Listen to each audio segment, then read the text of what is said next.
What up, guys? Yeah, we got another beer review coming at you today. Today's beer is going to be Ley Seca. I apologize if I did not say that correctly, but it is a beer out of Panama. And I've not had a beer out of Panama before, so I'm kind of looking forward to it. This one just started to pop up where I'm at, so you might be able to find it where you are living as well. They call it a Prohibition brew. It is a pale ale with 5.6% alcohol by volume and 28 IBU. So there's all the stats. Let's get this pouring. I'm always interested to find some of these south of the border brews, see how they're doing. Oh man, this is a nice darker, almost like deep. Not on the. It's a little darker on the camera feed. Looks like than what I'm getting, but it is. It's like almost just the. I'm trying to think like a burnt umber paint. Yeah, it is like an orangish brown color, cloudy. And I don't know, should be interesting. But let's get into the review and get into the smell.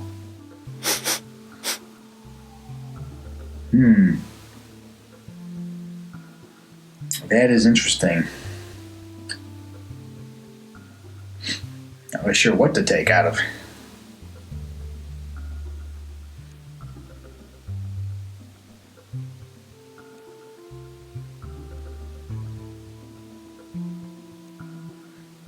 This is a beer that smells like it smells like it's going to taste like it has a higher alcohol content than what it actually is.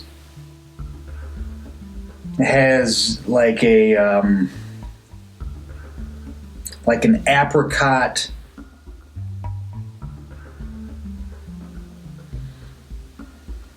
citrus kind of aroma. It definitely smells like my grandparents' house back in the day. They always had, you know how like people from the previous generation, they always had like candy dishes out with you had like the M&M dish in one area, then you had like the Werther's over there. Do they still make Werther's?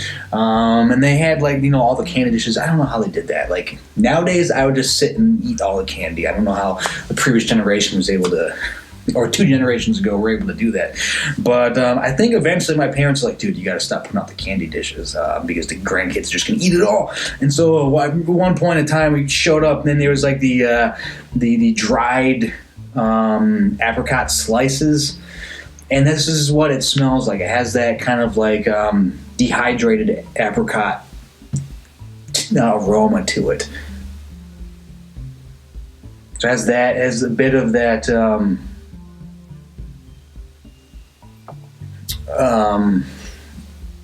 citrus. It has kind of a Vienna lager aroma to it. It definitely reminds me of like a Vienna lager out of Mexico that you might get, kind of like a Victoria kind of thing. If you've had a Victoria from Mexico recently, it definitely has that Vienna lager Mexican influence aroma going on. I was trying to smell it like... It reminds me of a beer I had in Mexico recently.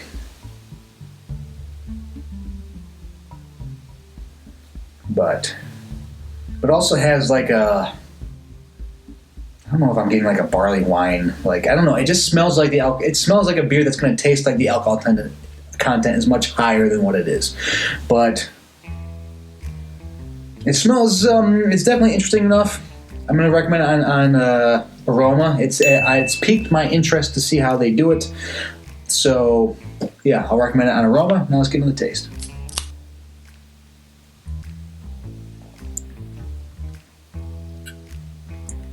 Yes, it is definitely a beer that smells like the alcohol. You drink it and you're like, this has got to be like 7% or higher. Like you could almost chew it with the alcohol content.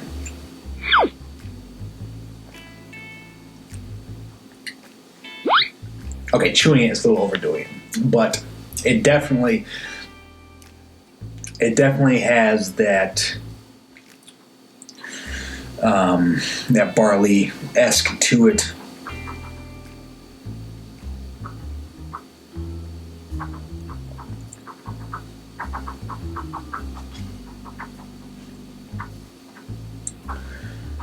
You definitely, yeah, it's definitely,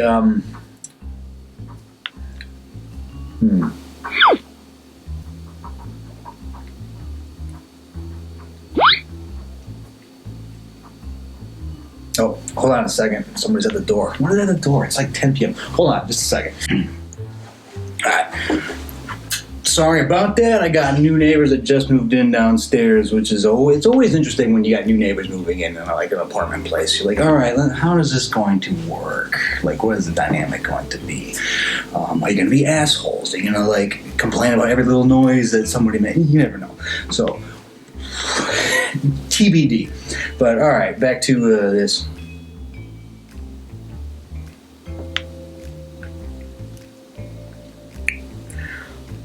Yeah,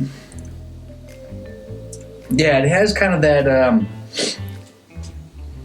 like that that malty bitterness to it. Not necessarily like it does have 20 IBUs, but the bitterness I think is more from like the malted that malty taste that you get instead of the taste instead of like a bitterness from the hops.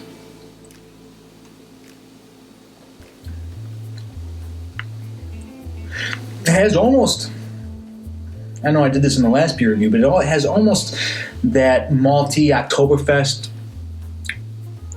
to it. I know that they're labeling this a pale ale. I don't know if I'd go that far. I don't know if I'd really call this a pale ale. Like me drinking it now, like I don't think I'd label it as a pale ale, just going in blind.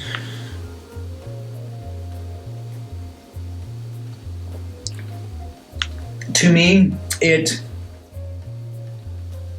really tastes like if you took a Vienna lager and you added more malt to it. That's what it tastes like to me. It has a bit of that kind of like that rough maltiness that you get in your tongue. It's not like over the top. It's not like it's not quite as like heavy as a lot of those other like the Oktoberfest beers you'd have, but it does have a hint of that maltiness that that we just went through with Oktoberfest. So maybe this is a nice bridge in between Oktoberfest and the winter beers. Not that you're necessarily having it at that point in time. So because who knows when you're watching this, but to me it really tastes like a Vienna lager with added malt to it. So I don't know if I'm really. I don't think I'm really getting the pale ale aspect to it. I mean, there is a hint of bitterness, but really, it's more for me. It's more of the bitterness from the malt that's in it than necessarily the hops.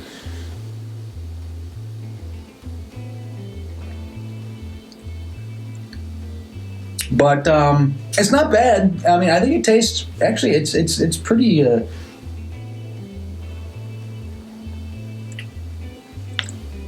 I think it's actually pretty well done. It's not. It doesn't have it's not like a real fruity. It's not lighter that you might expect from a beer from Panama. Like when I saw a beer from Panama, I just kind of assumed, it's going to be lighter. It might have a hint of that skunkiness to it. It might almost be that standard lager pilsner thing that like every country has. That's kind of watery, kind of skunky. It smells like maybe it's been sitting around a little too long. The one I'm talking about. It's like welcome to Pilsner, like any town Pilsner, whatever, because like every country has it. That's what I was kind of expecting when I got this. So the fact that this is what I'm getting is actually a nice surprise. So I'm glad that it's not like that. I don't know if it'd necessarily be the kind of beer I would turn to if I was sitting around and it was 100 degrees with 90% humidity. I feel like I'd almost want something that's like lighter. I mean, it makes sense why so many of those countries have that that skunky, super light beer. You just want something that's cold and cheap, and kind of beats the heat. But I'm enjoying this. I think this is pretty good. It does have a bit of a bite to it, but that's okay. So I'm going to recommend it on taste. I think it's a nice surprise. It's I think I'm going to say it's a nice surprise. I'm going to recommend it on taste. All right, value for price, and it's a little more expensive than what you're gonna be than I think what you might expect to pay from a Central American beer. But I don't know, if you just looked at the label, how it is. I don't know if you get the glare off of it. If you just looked at the label, you would assume that it was just kind of like a standard micro beer. That's what it looks like. But it does say imported beer, and it is from Panama, so that might be surprising, especially once you crack it open. But the price is a little higher than what you get from your standard. I've had other beers from Central America, South America, and this one I believe is a little higher. But I'm gonna have to try to look more into the what is the brewery name? Brewed by Cerveceria Clandestina.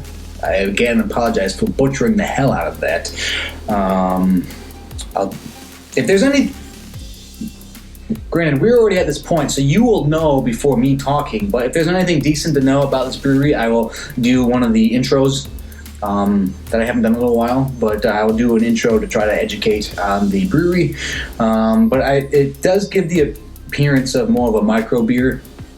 So I feel like if this is a micro imported, then the price is fair. But if this is more like a macro beer, then I think it's a little overpriced. But sure, I'll recommend a value price. It is basically an American micro beer, but an imported beer from Panama. So I think that's the price is probably fair, especially if you're just going to buy one to try it out. So yeah, sure, I'll recommend it for value price. At least give it a whirl. Next category is distinction. How distinct is it? And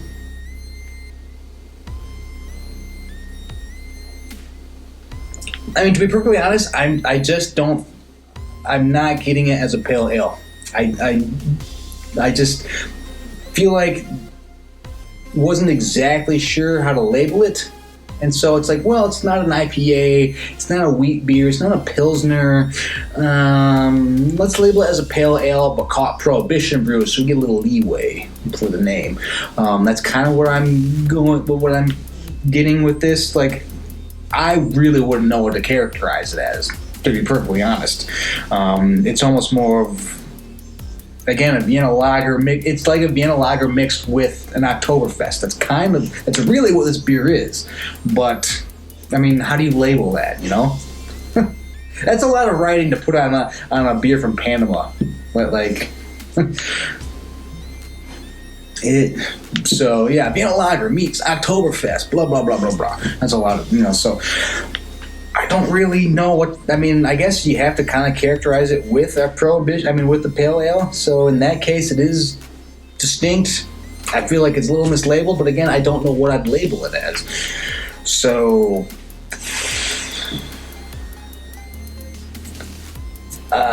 I guess I'll recommend it for a distinction, just because I don't know what real category to put it under.